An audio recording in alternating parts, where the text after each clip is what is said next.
Matinale spéciale sur Europe 1, matinale délocalisée. On retourne tout de suite au Barcarès dans les Pyrénées-Orientales. Thomas Soto, c'est là que vous avez passé la nuit aux côtés d'une petite centaine de sinistrés après les inondations de ces dernières heures. Évidemment, il y a face à ce type d'événement le temps de l'entraide, de la solidarité, de la compassion. Et on voit ici, au Barcarès, à quel point tout a été fait pour apaiser ceux qui ne savent pas encore dans quel état ils vont retrouver leur logement. Et puis, il y a le temps des questions et deux chiffres peut-être. 17 millions de personnes vivent en zone inondable. Parmi elles, 1,5 million, imaginez 1,5 million sont en zone de submersion marine. Ça veut dire que le niveau de leurs habitations se trouve sous le niveau de la mer. Alors, a-t-on fait n'importe quoi en construisant à tout va n'importe où ou au mépris des risques et parfois des vies humaines? C'est la question qui fâche de 7h15 sur Europe 1. Et pour y répondre, je reçois Corinne Lepage. Bonjour. Bonjour Thomas Soto. Vous êtes ancienne ministre de l'Environnement et aussi avocate très active dans le drame de la tempête Xynthia, puisque c'est vous qui défendez notamment l'association des victimes des inondations de la Faute-sur-Mer.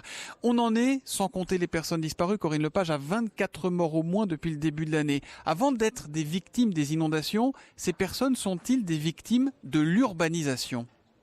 Sans doute pour partie. Alors, il faut comprendre que dans le temps, les constructions se sont faites dans des zones qui pouvaient au départ peut-être n'être pas connues comme étant dangereuses.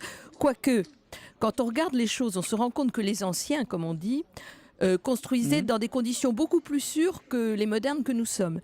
Et on se rend compte que les maisons étaient construites généralement en hauteur, dans les zones qui étaient des zones à risque, et que tout ce qui s'est urbanisé après l'a été précisément dans les zones que les anciens n'avaient pas urbanisées parce qu'ils savaient qu'il pouvait y avoir des risques. Mais alors, qui est responsable aujourd'hui ? Ce sont les élus, ce sont les maires qui délivrent les permis de construire ? C'est une responsabilité qui est collective, qui est partagée, parce que souvent, ces terrains sont des terrains qui sont moins chers. Donc ils sont plus attractifs, mais incontestablement, à partir du moment où un plan d'occupation des sols et aujourd'hui un plan local d'urbanisme permet la construction, il n'y a pas de raison que les gens n'y aillent pas. Et puis aussi, je pense que beaucoup ont cru que les digues, ce serait suffisant. Or, on se rend compte de plus en plus que les digues ne suffisent pas et que par conséquent, lorsqu'on construit en dessous du niveau de la mer ou en dessous du niveau d'une rivière qui peut monter très vite, eh bien, on est en péril, c'est incontestable.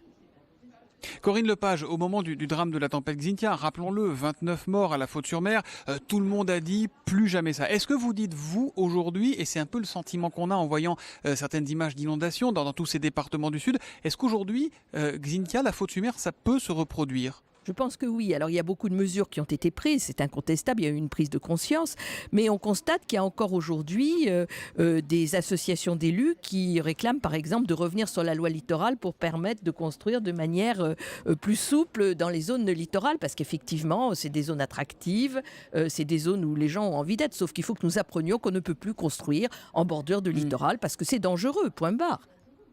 Et il faut avoir le courage de dire à ces gens qui habitent aujourd'hui au bord de certains littoraux de partir. Il faut avoir le courage politique de les déloger. Cher Thomas Soto, ce n'est pas seulement un courage politique, c'est une question financière. Si on applique la loi Barnier, qui permet effectivement d'exproprier les gens qui sont dans des zones dangereuses. Et encore faudrait-il modifier la loi parce qu'elle ne permet pas dans tous les cas de figure. Encore faut-il indemniser tous ces gens qui partent. Or, aujourd'hui, c'est un secret pour personne qu'on a absolument, l'État n'a pas les moyens. Le fonds Barnier, ce n'est jamais que 150 millions d'euros par an, ce qui ne permet évidemment pas d'indemniser tous les gens que l'on voudrait faire partir. Et vous avez rappelé des chiffres très importants pour les zones dangereuses naturelles. Vous pouvez y rajouter, cher Thomas Soto, les gens qui vivent dans les zones industrielles dangereuses. Parce qu'il y en a beaucoup aussi qui sont juste à côté d'usines Seveso. Et aujourd'hui, on n'a pas davantage les moyens de les faire partir. C'est un problème d'urbanisation qui n'a pas été pensé pendant 50 ou 60 ans. Et maintenant, on en paye les conséquences. Vous parliez du fonds Barnier, 150 millions d'euros. Pour donner une idée, un titre de comparaison, la semaine dernière, le maire de Lalonde-les-Morts disait que les seules inondations de vendredi dernier allaient lui coûter 7 à 8 millions. Précisément, François de Canson s'est indigné vendredi. Il y a eu 2 morts et un disparu en janvier là-bas, 2 autres au moins en fin de semaine dernière. Il dénonce les contraintes environnementales qui l'empêchent de faire les travaux d'aménagement de cours d'eau. Et il a demandé, on l'a entendu, très en colère, dire est-ce qu'on veut préserver les anguilles ou les vies humaines ? Est-ce que ça aussi c'est un problème aujourd'hui ? Je pense qu'il faut Est-ce que parfois on se trompe de combat ? effectivement, il faut probablement revoir les conditions de nettoyage des cours d'eau. Mais vous savez, dans la loi française, dans le Code civil, un cours d'eau, il est partagé par la propriété des deux côtés de la rive. Donc c'est normalement aux propriétaires des deux côtés de la rive de nettoyer les cours d'eau et d'enlever les embâcles. Sauf que ce n'est plus jamais fait, ou quasiment plus jamais fait. Donc il y a peut-être un problème écologique pour effectivement laisser le libre cours aux poissons, ça c'est possible. Mais il y a surtout aussi un problème financier et le fait que les collectivités locales et les particuliers n'entretiennent plus comme ils le devraient les cours d'eau. Donc vous avez des embâcles qui se créent et ensuite effectivement des risques considérables.